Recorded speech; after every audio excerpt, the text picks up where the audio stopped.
Chase Stevens back on the field for the Grizzlies in special teams. Connor's younger brother, he'll pick up the penalty. Adams is averaging almost 100 yards in penalties per game. Their offense isn't moving the ball, and here we are 20 minutes in, and the Grizzlies already have 30 yards in penalties. A lot of things going Mesa's way, but the Grizzlies are certainly making it easy on CMU at this point. Kaiser to Hubbard, only one carry in the first quarter. John Reed ready to step up and deliver a big blow at the 40, pick up a 3. Yeah, John Flowers with a big-time hit out there on the edge, too. But you got to make a play defensively to bring Adams State back in the game and help out the offense. You got to be a complete team. As a defense, you got to step up here. Kaiser spent 2 series on the bench before orchestrating a short touchdown drive that ended with a strike to Lindquist, his first touchdown catch of the year. Now the desire to pound it back to Hubbard. 1 carry in the first quarter, now back-to-back carries as John Reed right back on the spot along with Quincy Davison. Quincy has a nose guard at 15 tackles the first 2 weeks, something that is rarely something you see.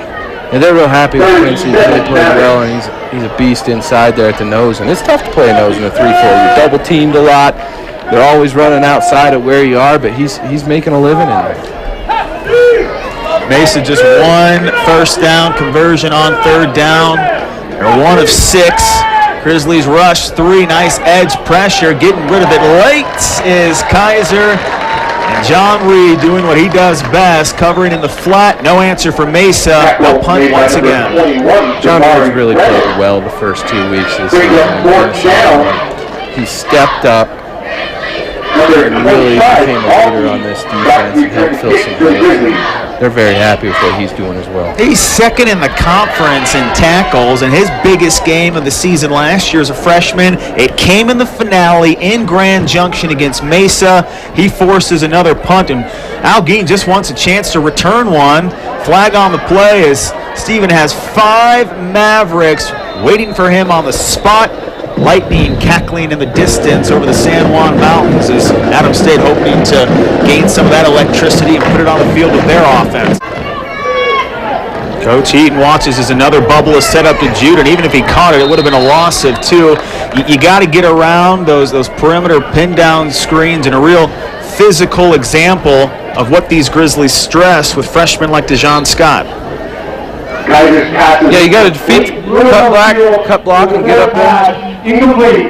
3rd down. Previous spot. You got to defeat the cut block there and get off the block and make a play. Mesa does a good job blocking out there on the outside. You know, that's a big part of their offense too. So they drill it, they're working it, and it really just becomes a game of toughness on the perimeter and who's tougher and who's going to be more consistent through the game. Elijah Williams in. He's lined up in the slot right side of your screen. His first play of the day. They'll go opposite sideline, another pass breakup. Kaiser looked through 2 Grizzlies and basically treated them as if they were invisible targets, something you shouldn't do when Cardinal Brooks is able to swoop around the receiver. That was good coverage by Adams State right there. And I tell you what, I am impressed. I am impressed with Jordan Wallace, wearing a good number, 51, out there for Adams State flying around, and he is very impressive. Are you still upset that they didn't retire that number after you graduated? No. It's good to see it out there, though, I tell you what. I hope you like punts. You're going to see a lot of them in this game. Beautiful stick inside the 5-yard line. Austin Pitchford has been the MVP for Mesa. It'll be Adams State ball when we return to Alamosa after this break on KSPA TV.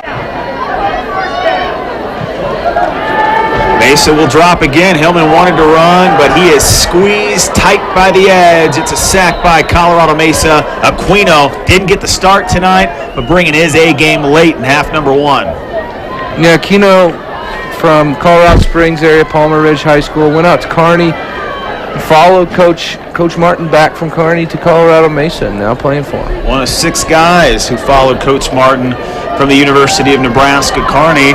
And with 55 seconds to go, now the game plan changes completely for Adams State. You would think they just want to avoid a mistake, get into halftime, and try to step up. Hillman will have it picked off. The absolute worst choice that can be made in the direction of the biggest playmaker for Colorado Mesa. We've been talking about Marcus Cross all evening. When you throw the ball in the neighborhood of a former wide receiver turned linebacker, you better make sure he can't get his hands on it.